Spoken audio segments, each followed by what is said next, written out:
kung mag Makuha na sa botro. sinawan gud kami pero kaya to.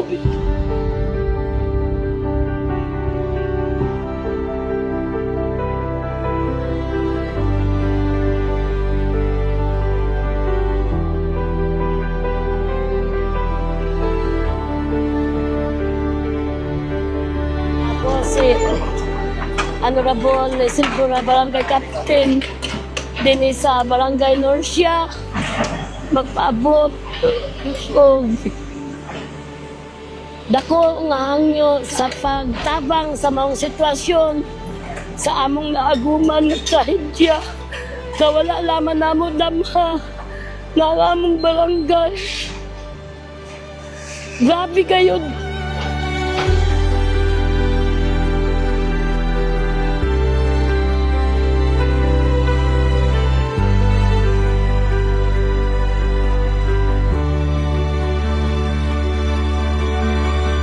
Ini naman si Kong mismo, minabot sa amo barangay, nakakita sa sitwasyon.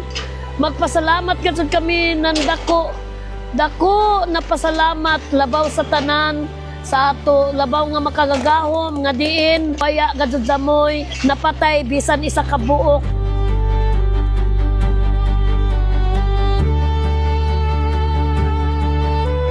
Ako mismo, experience ako na galangoy na gud kami na ako gangan o bahin kami na din na bahay. Bahay sa gyapon. Pag-abot ni sa kaoras ya puno sa nan kuan ini tubig. Yan lupa na sa kami ngadto sa pikas na bahay. Ya ka diskansar kami kay ang kahoy yaon sa yagbangan kayo.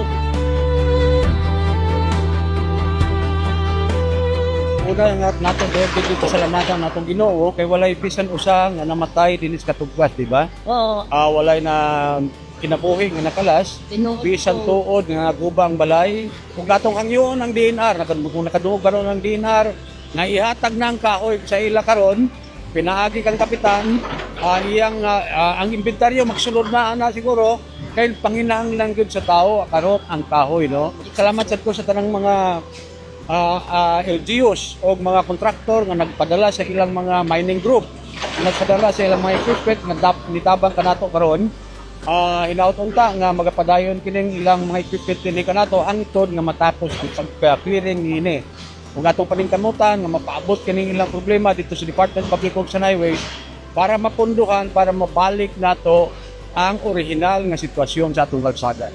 Hinauton ta nga kini nga kalamidad maimong leksyon kanato, labi na kadto ato mga kauban sa atong distrito nga gusto gyud magpuyo gyapon kilid sa suba o kilid sa dagat. Hinauton tayo ninyong makita kung unsa gyud kalisod, unsa kadelikado, unsa kakuyaw kung ana ay mga kalamidad nga moabot, labi na kung naay bagyo daan.